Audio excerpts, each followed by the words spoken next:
Baik, bismillahirrahmanirrahim. Assalamualaikum warahmatullahi wabarakatuh.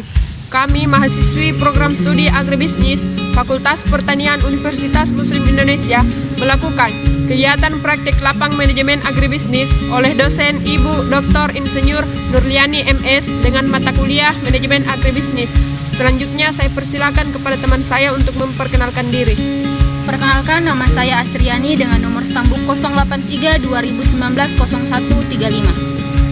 Perkenalkan, nama saya Nur Fadila dengan nomor stambuk 083 2019 0145. Perkenalkan, nama saya Nanda Herawanti, kelas B3 Agribisnis, stambuk 083 2019 0120. Perkenalkan, nama saya Nur Fitriani dengan nomor stambuk 083 2019 0137. Perkenalkan, saya Sekara Rumaharani dengan stambuk 083 2019 0111. Adapun deskripsi komoditi tanaman jagung yaitu di Indonesia, tanaman jagung sudah dikenal sekitar 400 tahun yang lalu, didatangkan oleh orang Portugis dan Spanyol. Jagung merupakan salah satu komoditas pertanian yang disukai oleh masyarakat karena rasanya yang enak, mengandung karbohidrat, protein, dan vitamin yang tinggi, serta kandungan lemak yang rendah. Adapun deskripsi tanaman jagung atau klasifikasi tanaman jagung yaitu kingdom, plantae, divisi Spermatophyta, subdivisi Angiospermae, kelas Monocotyledonae, ordo Poales, famili Poaceae, genus Sea, spesies Siamese saharata. Pengadaan input, pembuatan, pengadaan, dan penyaluran sarana produksi pertanian. Sarana produksi pertanian ini diperoleh petani dengan sistem pembelian atau dengan bantuan dalam bentuk kemitraan. Selanjutnya, cara budidaya tanaman jagung. Yang pertama, persiapan benih. Persyaratan benih bermutu tinggi, baik mutu genetik, fisik, maupun fisiologinya. Benih berasal dari varietas unggul atau daya tumbuh besar, murni, tidak mengandung kotoran, dan tidak tercemar hama dan penyakit. Selanjutnya, persiapan benih jagung komposit dapat diperoleh dari penanaman sendiri dari jagung yang tumbuh sehat.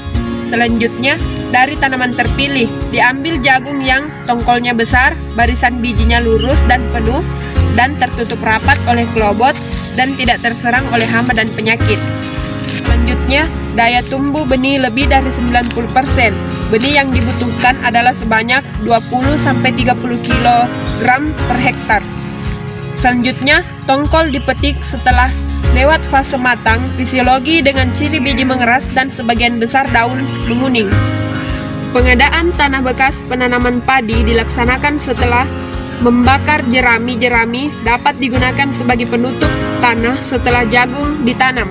Pada saat pengolahan tanah sekitar 3 meter, perlu dipersiapkan seluruh air sedalam 20 cm dan lebar 30 cm yang berfungsi untuk memasukkan air pada saat kekurangan air dan pembuangan air pada saat air berlebih. Selanjutnya, proses pasca panen jagung. Penanganan pasca panen jagung diantaranya meliputi yang pertama itu pemimpilan dengan tangan, kedua pemimpilan dengan mesin, ketiga penjemuran jagung setelah dipipil, keempat proses sortasi dengan grinding, kelima penyimpanan jagung pipilan yang sudah disortir, keenam pengiriman jagung pipilan untuk diekspor, ketujuh pengolahan jagung. Penanganan pasca panen secara garis besar dapat meningkatkan daya gunanya sehingga lebih bermanfaat bagi kesejahteraan manusia. Hal ini dapat ditempuh dengan cara mempertahankan kesegaran atau mengawetkan dalam bentuk asli maupun olahan sehingga dapat tersedia sepanjang waktu sampai ke tangan konsumen dalam kondisi yang dikehendaki konsumen. Masyarakat mutu jagung untuk pendapatan menurut SNI dikelompokkan menjadi dua, yaitu persyaratannya kualitatif dan persyaratan kuantitatif. Selanjutnya, proses pemasaran. Ada dua cara pemasaran jagung yang dilakukan oleh petani di Desa Turwade untuk hasil produksinya, yaitu yang pertama sistem olah jual. Jenis pasar ini dapat menambah profit pada petani karena dapat menambah nilai jual pada jagung sebelum dipasarkan. Petani jagung di Desa Turwadae membuat stand pemasaran di pinggir jalan lalu merebus jagungnya di tempat tersebut. Hal ini menjadi pemicu konsumen untuk singgah mencicipi jagung tersebut. Yang kedua, sistem jual langsung. Sistem ini dilakukan dengan cara petani menjual langsung jagungnya pada pedagang seharga 600 per tongkol dan pedagang tersebut yang nantinya mendistribusi jagung ke konsumen. Cara lain yang dilakukan petani adalah menjual langsung dengan harga 3.500 per kilogram. Baik, itulah tadi pemaparan materi praktik lapang manajemen agribisnis komoditi tanaman jagung. Lebih dan kurangnya mohon dimaafkan. Wabillahi taufiq wal hidayah. Wassalamualaikum warahmatullahi wabarakatuh.